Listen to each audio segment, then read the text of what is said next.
Bonjour à tous. Le projet tant attendu de patinoire régionale va de l'avant. Nos confrères du quotidien de la Côte nous apprenaient la semaine dernière qu'un crédit d'études va être demandé cette année à Gland pour une ouverture attendue en 2021. Déjà, on en parle avec nos deux invités, à commencer par le président du HC Nyon, Dominique Poupert. Bonjour. Bonjour. À vos côtés, Gilles Davoine. Bonjour à vous. Bonjour. Conseiller municipal en charge des sports, notamment à Gland, des finances aussi. Rappelez-nous, on va commencer par ça, Gilles, les grands contours de ce projet plutôt ambitieux. Oui, un projet ambitieux, mais qui date depuis très longtemps dans la région. Mathusalem, diraient certains. Mathusalem peut-être, en tout cas on me dit une quarantaine d'années, moi je ne sais pas, hein, si c'est qu'il y a 40 ans j'avais 7 ans, donc je ne m'en souviens pas, je n'étais même pas dans la région, mais c'est vrai que ça date, et une patinoire régionale pour l'instant on n'en a évidemment pas, les patinoires manquent, les surfaces de glace manquent, donc on a ce projet qui est effectivement ambitieux, c'est-à-dire celui d'avoir enfin une patinoire sur laquelle notamment les équipes de hockey pourraient y jouer, et d'avoir autre chose que nos structures éphémères qui ont essaimé dans la région, mais qui n'ont pas la même capacité, les mêmes buts d'ailleurs qu'une patinoire régionale. Alors on va rappeler, c'est une patinoire de 60 mètres sur 30 avec des gradins de 500 places, de quoi accueillir des matchs de première ligue. Dominique Poupert, qu'est-ce que ça représente? On va rappeler, ce que ça peut représenter une telle patinoire pour un club comme le HC Nyon. La solution, parce qu'aujourd'hui on campe un peu à gauche à droite, là on a une petite solution transitoire avec la patinoire de Perrois, c'est génial. Mais c'est 2 ans normalement, on espère peut-être un peu plus si tout d'un coup le projet retarde. Mais on n'a pas de mouvement junior, on n'a pas d'entraînement. Alors maintenant avec Perrois on a une petite bouée de sauvetage, mais ça fait maintenant 15 ans que je joue à Nyon. Et on ne s'entraînait pas, on a les matchs le dimanche soir à 21h, donc les joueurs ne venaient pas, c'était pas sexy. D'ailleurs on le voit cette année, la première équipe était en difficulté, on a failli l'arrêter carrément, quitter la 3e ligue. Et puis la patinoire de Perrois nous a permis de nous entraîner, et du coup des nouveaux joueurs sont arrivés, on a 5-6 nouveaux joueurs qui ont le niveau, qui sont venus. Donc c'est une patinoire, c'est une vraie patinoire, et ça mettra en place enfin du hockey dans la région, parce que le hockey de la région du district de Nyon, pour l'instant... Et pourtant, c'est un sport qui plaît beaucoup. On sait, notamment les mouvements juniors des différents clubs sont pris d'assaut. Gilles Davoine, cette date 2021, c'est demain, finalement. Est-ce que c'est réaliste ? Oui, alors on n'aurait pas mis une date irréaliste. Par contre, dire que c'est très optimiste, ça j'en suis bien persuadé aussi. L'idée c'est quand même de dire, là on a déjà discuté de cette patinoire régionale depuis un moment, c'est vrai qu'on a Nyon et Gland qui se sont mis pour une fois d'accord, ce qui est de bon augure pour que le projet puisse vraiment aller cette fois de l'avant et surtout arriver vraiment à sa finalité d'avoir finalement cette patinoire comme on le disait avant. Maintenant, on a pris ce temps-là déjà. J'ai déjà dit qu'effectivement, il fallait prendre son temps pour que le projet puisse être réalisé. Mais d'un autre côté, il faut aussi mettre des jalons et puis pas non plus s'endormir sur ce projet. Raison pour laquelle nous avons fait exprès de prendre le plan le plus optimiste, c'est-à-dire celui qui irait tout droit et au niveau politique et au niveau des autorisations du canton, des financements. Donc il est possible, mais il est clair qu'en matière politique notamment, on va passer devant un conseil communal, devant un conseil intercommunal, et puis comme je l'ai déjà dit à d'autres personnes, 2021 peut-être qu'il n'y aura pas encore de patinoire et que ce sera 2022, ou peut-être que 2041 il n'y en aura toujours pas si on prend les 40 ans dont on parlait précédemment. Donc ça c'est une question déjà simplement de volonté politique. Si tout à coup elle n'est pas là, elle est du côté de la municipalité pour l'instant de Gland, de Nyon, mais si tout à coup, par exemple, un conseil communal nous dit ben non, finalement, ça ne nous intéresse pas, selon les finances qui vont encore évoluer, pour l'instant favorablement, mais là non plus, on n'en sait rien, eh bien, on pourrait très bien ne jamais avoir de patinoire non plus. Donc, l'idée, c'était vraiment de dire on va être optimiste et puis on va faire en sorte qu'on se fixe un but qui est réaliste, mais qui est très optimiste, et de manière à ce que tout le monde travaille dessus. Et puis, si jamais c'est une année plus tard, ben, ça sera une année plus tard. Alors justement, on a compris qu'il y a eu une grande attente, une impatience même des clubs sportifs. Alors, on voit il y a le temps politique et le temps sportif, Dominique Poupert. Il peut y avoir un fossé. Les calendriers ne sont pas les mêmes. Ouais. Si on refait un peu d'histoire, on se souvient que moi j'avais lancé ce pavé dans la mare avec l'idée de reprendre la patinoire de Malais. Ça, c'est plus du tout d'actualité, on est parti à zéro. Et c'est vrai que nous, on est impatients, surtout qu'on a conscience, on a vu la différence cette année, puisqu'on a une patinoire provisoire encore, même si c'est une grande patinoire, que sans patinoire, un club ne peut pas exister et n'a pas de mouvement junior. Donc pour l'instant, il n'y a pas de hockey dans le district de Nyon, je dirais, avec de l'ambition. On disait tout à l'heure que la patinoire pourrait évoluer en première ligue, c'est vrai, mais pour l'instant, on est à des kilomètres de ça, puisqu'on n'y est pas. C'est loin, loin, loin, loin. Oui. Est-ce que le fait d'avoir 2 terrains disponibles, Gilles Davoine, on le sait qu'il y a ces 2 terrains qui sont possibles pour cette patinoire Montelier et les Pommiers, est-ce que ça ne risque pas de freiner encore plus justement l'avancée du projet, plutôt que de partir sur un lieu? Oui, ça pourrait paraître paradoxal au départ, mais c'est une des choses qui nous a occupés déjà pendant une année. C'est aussi justement pour cela que nous avions envie de dire maintenant il faut fixer des délais parce que ne serait-ce que de réfléchir justement, dire quel terrain est le meilleur, finalement on pourrait en causer pendant des années. Chacun aura ses points positifs et ses points négatifs, donc il y a un moment où il faut justement aller de l'avant. Mais c'est vrai qu'effectivement ça c'est un des points qui paradoxalement retarde la chose. C'est mieux que de ne pas avoir de terrain comme c'était le cas à Nyon, mais peut-être que ça serait mieux d'en avoir qu'un seul. Là on a ces 2 terrains à disposition, chacun a ses avantages et ses inconvénients comme je le disais, et du coup on est en train d'étudier ça. Le but, c'est de le faire finalement dans le cadre de l'étude pour laquelle on va demander un crédit, mais de le faire pour le tout. C'est-à-dire qu'on va faire en même temps l'analyse pour les terrains et puis en même temps pour la structure elle-même. Alors, comme pour tout, le nerf de la guerre, forcément, c'est l'argent, les finances. Là, je m'adresse au chef des finances et non plus chef des sports, Gilles Davoine. On a une idée du coût que peut représenter ce projet aujourd'hui ? Alors, on a une idée, mais justement, c'est une idée. Le problème, c'est que même si j'y étais pas encore en tant que municipal, en tout cas des finances et des sports, je me rappelle quand même bien de la problématique de la piscine, où finalement, le fait qu'au départ, il y ait un coût qui était annoncé pour le CFC2 de 11 millions de francs, c'est quelque chose qui est resté gravé, je ne sais pas encore pourquoi aujourd'hui, dans l'esprit des conseillers communaux, et qui fait que quand la municipalité était arrivée avec un projet à 18 millions, c'était branle-bas de combat, on a presque doublé le montant, qu'est-ce que c'est que cette histoire, et qui nous a peut-être coûté...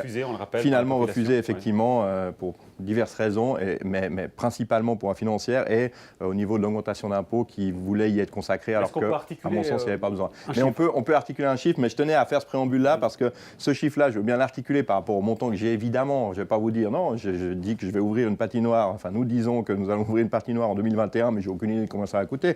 Ça serait complètement stupide, ça c'est sûr, on se dirait que le municipal des finances définitivement n'est pas très sérieux.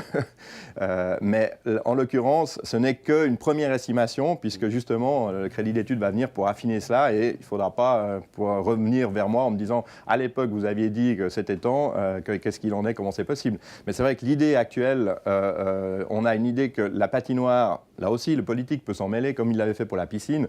Si tout à coup, il veut faire un truc architectural, magnifique, somptueux, et puis qu'il veut y rajouter plein de choses, alors à ce moment-là, on sort totalement du projet. Mais l'idée, c'est vrai, c'est d'avoir vraiment un cube, un petit peu à la façon d'ailleurs de ce que disait Dominique sur le récupérer Malais. Alors on récupère pas Malais, mais on fait un peu la même chose malgré tout, d'avoir quelque chose de très simple, de fonctionnel. Et ça, théoriquement, c'est clé en main, livré à peu près à 6 millions. Et puis ensuite, le terrain, on l'a déjà, donc on n'achète pas le terrain. Ouais.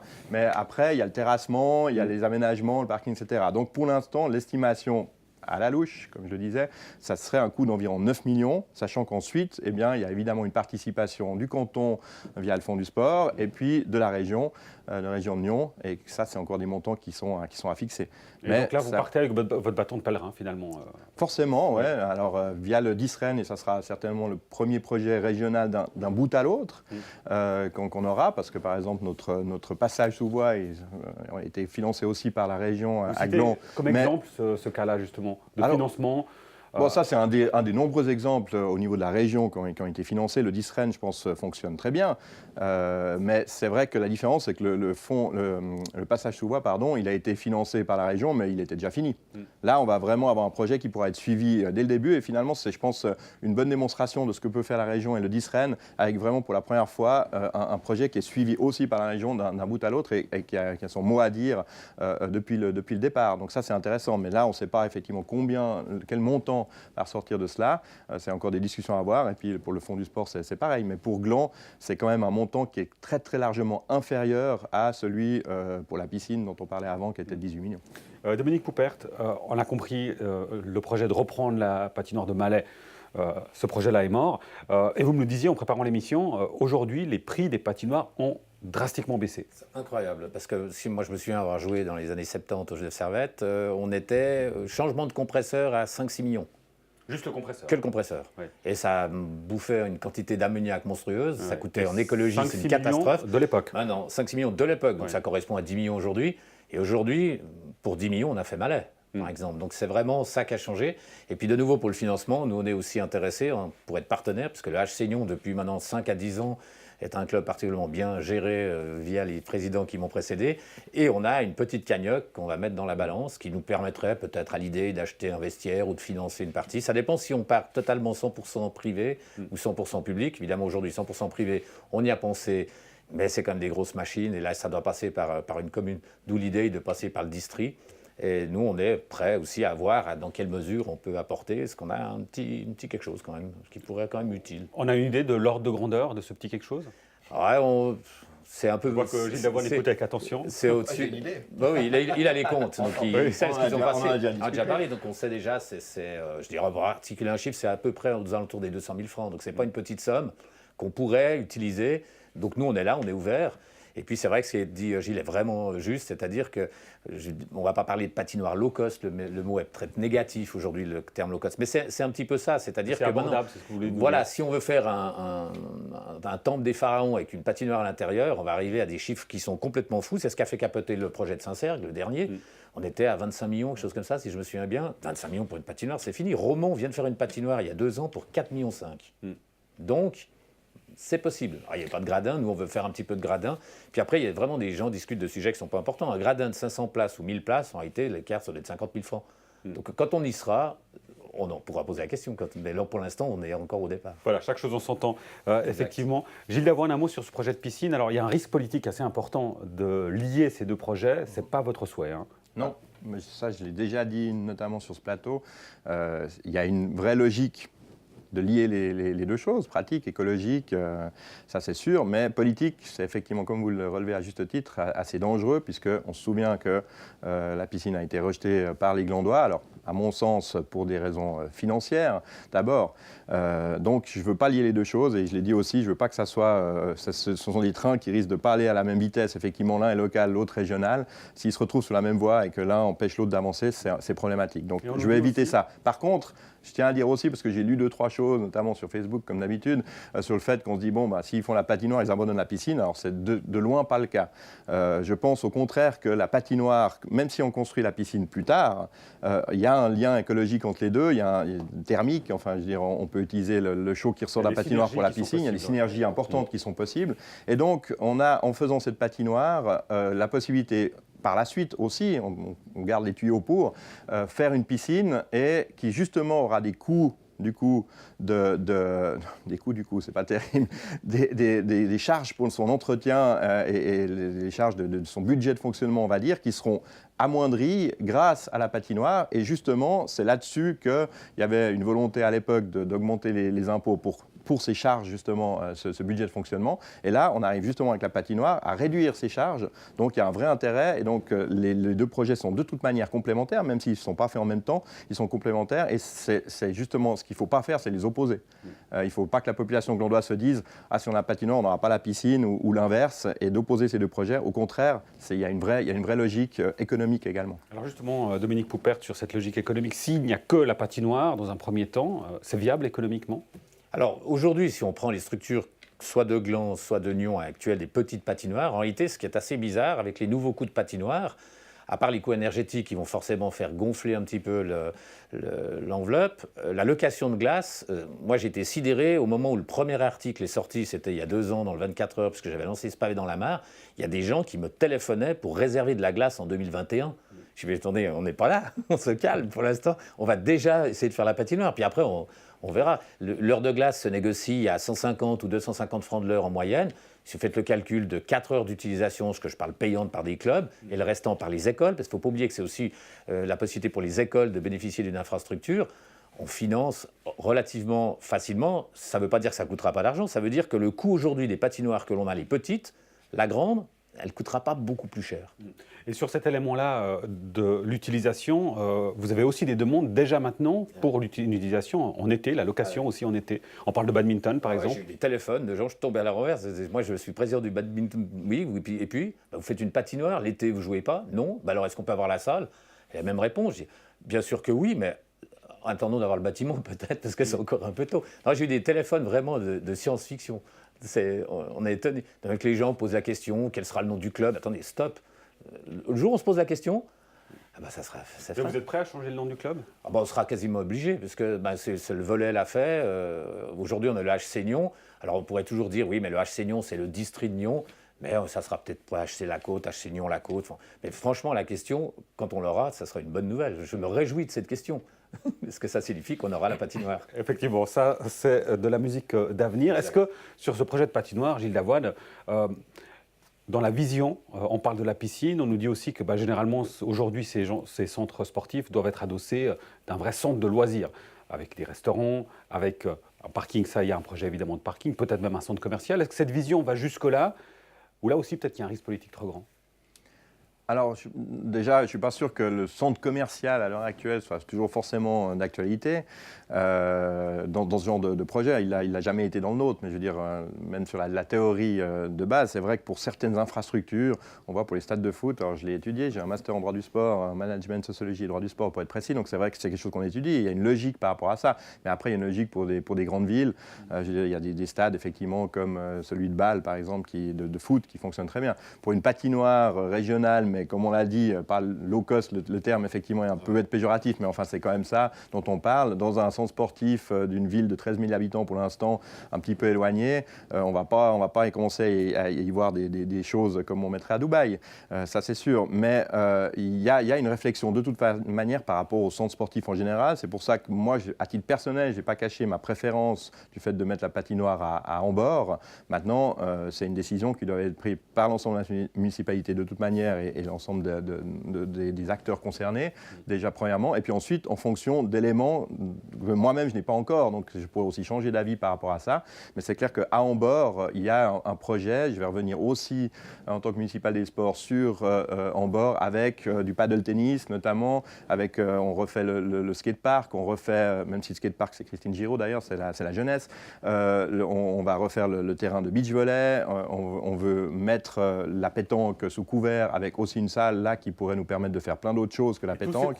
Toutes des choses qui sont liées à Ambord, avec le centre sportif et une dynamique au centre sportif, sachant que le centre sportif a déjà son restaurant via celui du tennis. Et la conséquence, Gilles Davoine, de tous ces projets, en particulier de la patinoire, si on l'adosse encore à la piscine, on sait que c'est un argument qui avait pesé lors de la campagne pour justement cette piscine, la répercussion sur les finances de la ville, taux d'imposition.